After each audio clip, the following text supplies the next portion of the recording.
Ça commence par un D, ça termine par un Z, c'est Davy Rodriguez qui vous parle. Le Maroc tient les instances du football africain. Le Maroc tient la CAF, il faut se le dire, ils tiennent tout en main et décident de tout. Voilà les paroles extrêmement dures du président de la fédération sénégalaise. Mes amis, c'est pas moi qui le dis et vous comprenez mieux pourquoi on est revenu ici devant ce stade, le stade de la finale de la CAN qui a permis à l'Afrique de démontrer que le football était problématique sur ce continent. Malheureusement, mes amis, malheureusement, et on va attaquer tout de suite, nous avons dépassé les 70 000 abonnés. N'hésitez pas à me soutenir en allant en dessous de cette vidéo, en cliquant sur « Je m'abonne », le petit pouce vers le haut. Cliquez également sur la petite cloche, c'est très important parce que ça vous permet de recevoir une notification à chaque fois que je fais une nouvelle vidéo. Et mes amis, nous allons voir, et je vous le dis, de la manière la plus neutre possible. Je ne connaissais pas très bien le sujet, je suis allé fouiller, je suis allé regarder. Évidemment, j'avais des souvenirs, mais j'ai essayé d'aborder le sujet de manière relativement neutre. Est-ce que le Maroc tient véritablement les instances du football africain? Et nous allons commencer, comme vous le savez, je n'aime pas beaucoup le blabla, nous allons commencer par les propos de cet homme que vous voyez ici, qui est donc monsieur Abdoulaye Fall, le président de la Fédération sénégalaise de football. Et on va parler de tout. On va parler de quand est-ce qu'il a dit ça, comment il l'a dit, qui l'a relaté. Mes amis, voilà ce qu'il nous a dit précisément. Abdoulaye Fall, président de la Fédération sénégalaise, accuse le Maroc de contrôler la CAF. Je cite, « Le Maroc ne pensait jamais qu'une autre équipe pouvait l'empêcher d'être champion. Il n'y a pas un pays qui s'est opposé au Maroc comme le Sénégal l'a fait. » Bon, la Mauritanie, la Tanzanie, excusez-moi, pas la Mauritanie, la Tanzanie, bon, il y a une tentative en tout cas, il y a eu le Nigeria, bon, tentative, mais effectivement, c'est le Sénégal qui a permis de s'opposer au Maroc, et notamment grâce à la conférence de presse de Pape Thiaw, donc le sélectionneur sénégalais, qui les a remis à leur place. Alors écoutez bien, ils voulaient nous obliger à nous entraîner dans leur camp de base, le complexe Mohamed VI. Quand Ablaye m'en a informé, je lui ai clairement dit « on n'y va pas ». Et ça, c'est ce qu'avait dit le sélectionneur sénégalais, qu'ils avaient voulu le forcer cette sélection sénégalaise à aller s'entraîner dans un stade où on pouvait tout voir. Regardez bien, le complexe est ultra moderne, on n'a pas ce niveau d'infrastructure chez nous au Sénégal, mais si tu t'entraînes là-bas, tu es totalement à découvert, ton équipe est exposée, n'importe quel détail, ils le sauront. Voilà, donc déjà, ça voulait dire que, selon le président de la fédération sénégalaise, il y avait une tentative de manipulation et notamment de faire jouer l'équipe du Sénégal sur un terrain où on pouvait avoir déjà toutes les questions techniques à disposition de l'équipe marocaine. Ok, premier point. Deuxième point. Ensuite, vous l'avez vu, l'arrivée de l'équipe à Rabat. Zéro encadrement, aucune sécurité. Sur place, j'ai trouvé Fawzi Legja, donc ça c'est le président de la Fédération marocaine de football, et le secrétaire général de la CAF. Puis ensuite, le président de la CAF est arrivé. J'ai discuté avec Legja qui me répétait sans cesse, c'est la CAF. Quand je suis allé parler au secrétaire général, lui me disait le Maroc a fait ceci, le Maroc a fait cela. Donc, le président sénégalais nous dit « j'ai compris qu'on me menait en bateau ». Sur la question de la sécurité, finalement, le Maroc accusait la CAF de ne pas avoir fait le taf, la CAF accusait le Maroc de ne pas avoir fait le taf. En tout cas, ce qui s'est passé à la fin, c'est quoi? C'est que l'équipe du Sénégal était en danger alors même qu'elle sortait de la gare routière de Rabat. Maintenant, continuons. Et ça, c'est très important. Sur l'arbitrage, le seul point sur lequel nous sommes restés impuissants, c'est l'arbitrage. 2 jours avant la finale, nous devions connaître l'arbitre car cela doit être annoncé en commission technique. Quand nous avons posé la question, on nous a répondu qu'il n'en savait rien. Vous vous rendez compte, hein? Le règlement prévoit pourtant un délai minimum pour pouvoir récuser un arbitre. Or, nous n'avons eu l'information que la veille de la finale à 22 h. Qu'est-ce que c'est que ça? Qu'est-ce que c'est que ça que de donner l'information, mais capitale, sur le trio d'arbitres qui va gérer la finale, et donc avec un pouvoir pour récuser cet arbitre? Parce que je vous rappelle que le Maroc, lui, a récusé des arbitres. Notamment un arbitre algérien qui était Mustapha Gorbal de mémoire, avait été récusé par le Maroc parce que justement l'arbitre ne leur plaisait pas, peut-être parce qu'il était algérien, hein, peut-être, je dis ça, je dis rien. Et donc ici, le Maroc n'a pas laissé la possibilité, en tout cas la CAF n'a pas laissé la possibilité au Sénégal de récuser l'arbitre, donc on leur a imposé un arbitre, contrairement à ce que le règlement de la CAF et de la CAN prévoit. Ok, quand Ablaye les a appelés, ils ont avancé des excuses du type « on voulait protéger l'arbitre pour éviter la pression ». Échec, gros échec, hein. L'arbitre là, la pression elle doit être maximale, hein. Vous avez même les autorités congolaises qui ont dit on te protégera mon frérot, parce que là il est en pression maximale. Mais en réalité, nous savons très bien que c'était pour empêcher toute récusation possible.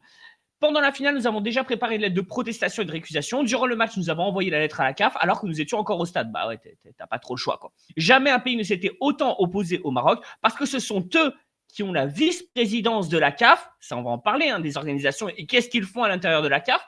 Ils ont les moyens et beaucoup de pays n'osent pas aller contre leur volonté. Personne n'ose prendre position contre eux. Le Maroc tient la CAF, il faut se le dire. Ils tiennent tout en main et décident de tout. Fawzi Lekja est mon ami, c'est un compatriote, mais il y a des choses qu'on ne négocie jamais, notamment l'orgueil et l'honneur des Sénégalais. C'est pour cette raison qu'on en est là aujourd'hui.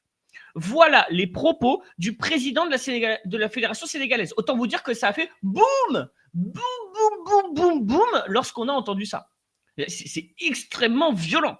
Alors évidemment, moi je suis allé m'interroger, je me suis dit mais quelle est la source de tout ça? Donc ici on a un tweet de BeFootball, qui est un compte relativement sérieux en termes de foot, je le suis de temps à autre, et il nous cite ici Foot Mercato, 4,6 millions d'abonnés.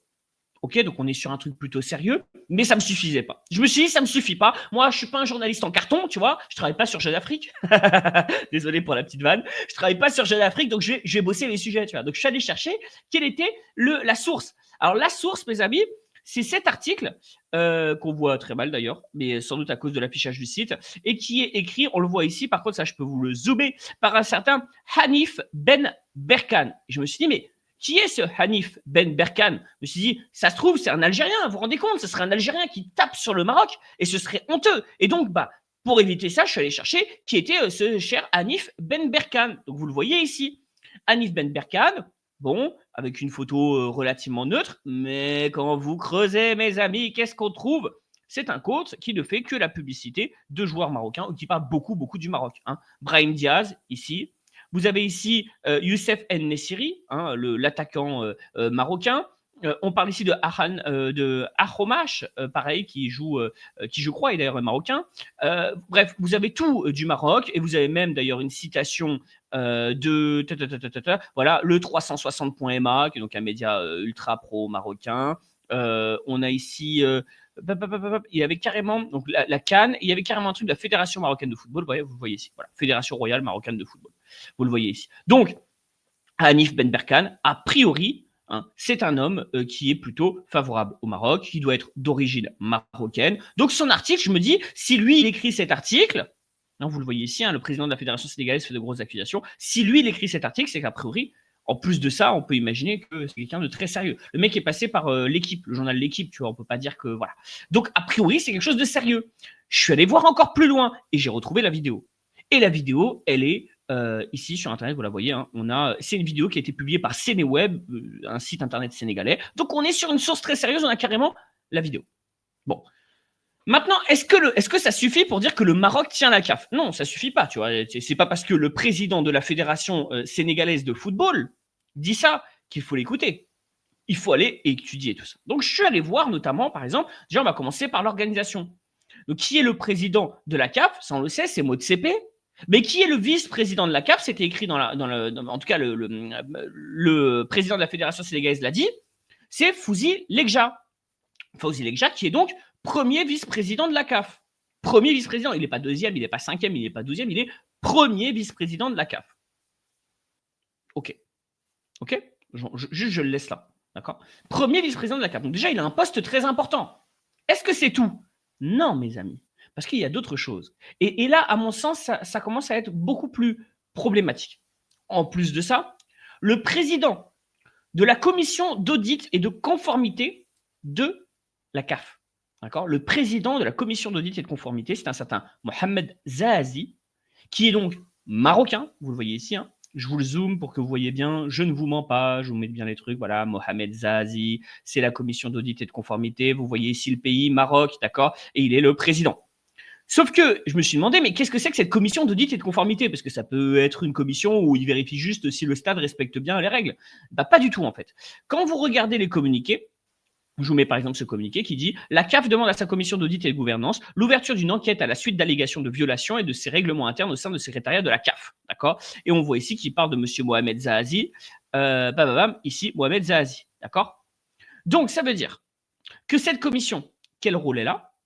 Elle a le rôle de vérifier notamment les problèmes en matière de corruption. Lorsqu'il y a une accusation de corruption, notamment en matière d'arbitrage, d'ailleurs, dans ce cadre-là, la commission d'audit et de gouvernance désignera un des cabinets d'avocats les plus respectés ou un cabinet d'audit de renommée internationale pour enquêter sur les allégations de violation des règlements internes d'audit et de gouvernance de la CAF et soumettre ensuite un rapport au comité exécutif de la CAF. Donc, c'est-à-dire que le premier vice-président de la CAF, c'est donc un Marocain, Fossil Ekja, très lié au pouvoir marocain, très lié à ce qu'on appelle le Marzen, donc la cour royale de Mohamed VI, et de l'autre côté, le président de cet organe de la commission d'unité de conformité, qui a un rôle finalement d'examiner les problèmes de corruption, de problèmes d'arbitrage, blablabla. C'est lui aussi qui est d'origine marocaine, enfin qui est de nationalité marocaine. Bon, admettons, c'est une coïncidence. Mais c'est pas tout. Parce que après, je me suis dit, tiens, on va aller fouiller les finances de la CAF. Mais en fait, vous voyez ici un budget 2025-2026, publié le 6 octobre 2025, donc il y a quelques mois, la 47e Assemblée Générale Ordinaire. Et je me dis, mais tiens, qu'est-ce qu'il fait là, Fawzi Lekja, encore? Qu'est-ce qu'il fait là? Pourquoi est-il là? Eh bien, en fait, regardez bien.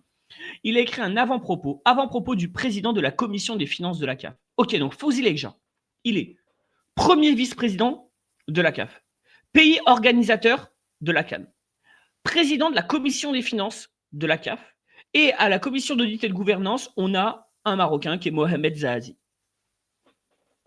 Est-ce que le Maroc tient la CAF? Je ne sais pas. Je ne sais pas s'il la tient.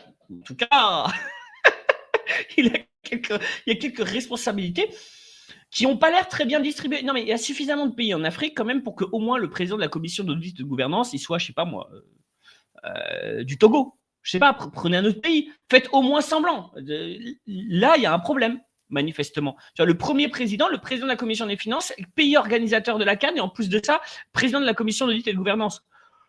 Oui, ça fait beaucoup. Ça fait beaucoup. Donc, effectivement, est-ce que le Maroc tient la CAF? Je ne sais pas, mais il y a un faisceau d'indices comme quoi il y a une implication très importante du Maroc dans la CAN et dans la CAF. Évidemment. Bon. Maintenant, est-ce qu'on a d'autres indices? Alors, parce que c'est pas suffisant. Peut-être qu'il faut plus d'indices. On a eu, durant cette CAN, des pays qui ont dénoncé les scandales, selon eux, les scandales des matchs. Par exemple, Cameroun-Maroc, il y a eu de la part du Cameroun qui a accusé très durement le Maroc d'avoir peut-être manipulé les arbitres. Ok. D'ailleurs, vous vous rappelez du mec Grégory Schneider qui avait fait cette interview disant ce qui serait bien, c'est qu'on gagne un petit peu de temps et qu'on leur donne une coupe directe, qu'on arrête de me prendre moi pour une bille en tant que spectateur, qu'on arrête d'insulter le foot et qu'on arrête d'insulter ceux qui jouent au foot, les joueurs, parce que c'est les premières victimes. Ce que j'ai vu ce soir est invraisemblable. D'accord? Donc, on a des critiques qui sont très, très, très dures par rapport au Maroc. Par exemple, sur Maroc-Cameroun. Est-ce qu'il y a eu des sanctions? Est-ce qu'il y a eu une enquête? Est-ce qu'on a vu en tout cas quelque chose tomber? Est-ce qu'on a vu même de l'agitation autour de ce match? Non. Non. Aucune. Et après, on a eu même une lettre de Samuel Eto'o, mais bon, ça, on laisse de côté. Maintenant, est-ce que c'est tout? Non. Quelqu'un a vu Maroc-Tanzanie? Moi, j'ai vu le match. En tout cas, j'ai vu une partie du match. C'était pas brillant.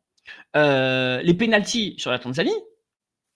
Problématique, non? Alors, qu'est-ce qu'il y a eu? La Tanzanie crie au scandale d'arbitrage maison en faveur du Maroc. Je suis sur Foot Mercato, donc toujours un média dans lequel il y a quand même beaucoup de gens qui sont d'origine marocaine. Pareil, est-ce que vous avez une enquête? Peut-être pas, non. Non, il n'y a pas d'enquête. Il n'y a rien, il n'y a pas d'enquête, il n'y a pas eu une commission, il n'y a pas eu un communiqué, il n'y a rien du tout. Rien du tout. D'accord? Bon, écoutez, on a un faisceau d'indices qui va encore être renforcé. Pourquoi? Parce que regardez, on commence à avoir déjà. Alors évidemment, attention sur les sites qui en parlent, mais ça a l'air d'être un site relativement sérieux. C'est encore une fois un compte Twitter marocain qui nous parle des possibles sanctions qui sont en train d'être étudiées concernant la sélection sénégalaise pour la finale. On parle de 5 ans de suspension pour Pape Thiaw, donc le sélectionneur sénégalais, parce qu'il a demandé à ses joueurs de quitter le terrain. 2 ans de suspension pour le gardien Edouard Mendy. C'est quand même à lui qu'on volait les serviettes, accessoirement. D'ailleurs, sur cette question de serviettes, il n'y a pas eu d'enquête non plus. Rien du tout, pas d'enquête, pas de communiqué. On a essayé de nuire au maximum au gardien parce que le gardien ne voit rien. Parce que quand il flotte comme pas possible, que ça se mêle avec ta sueur et que ça tombe dans tes yeux, ça te brûle les yeux, tu n'arrives plus à voir un ballon. Et donc, c'est pour ça que tu as une serviette. Ça, est-ce qu'on a eu un communiqué? Rien du tout. Rien du tout. Ok, très bien. On veut sanctionner les cadres, on veut mettre 20 millions de dollars d'amende au Sénégal et les exclure du mondial et retirer le titre de la CAN. Bon, ça, j'y crois pas trop, ni exclusion du mondial, ni retirer du titre de la CAN. Mais en tout cas, des sanctions assez lourdes. Ok. Bon, il y a un faisceau d'indices. Sur les scandales Tanzanie, Cameroun, pas d'enquête. Là, par contre, Sénégal, on va cogner comme des sourds. Peut-être parce que le vice-président de la CAF, peut-être parce qu'il est aussi président de la commission des finances et qu'on a un président de la commission d'audit et de gouvernance. Je ne sais pas. Maintenant, pourquoi est-ce qu'on n'a pas eu encore de sanctions assez dures sur la question du Sénégal? Parce que peut-être aussi le président du jury disciplinaire est sénégalais. Alors, j'imagine que dans ce genre de situation, lorsque tu es sénégalais et que tu dois, parler d'un sujet qui concerne le Sénégal, peut-être que tu, te déportes, c'est-à-dire que tu ne peux pas, faire partie du jury disciplinaire. Donc très certainement qu'il sera présidé par Jane Njeri, Onyango qui de mémoire, de ce que j'en ai compris, est une ancienne athlète, kenyane. À vérifier, mais je crois que c'est ça, une ancienne athlète kenyane, dans un sport, d'athlétisme. Donc voilà, mes amis, voilà ce qu'on a aujourd'hui. On a un sélectionneur quand même qui est un mec sérieux, pardon, un président de fédération qui est un mec sérieux, hein, qui nous parle du fait que le Maroc tient la CAF.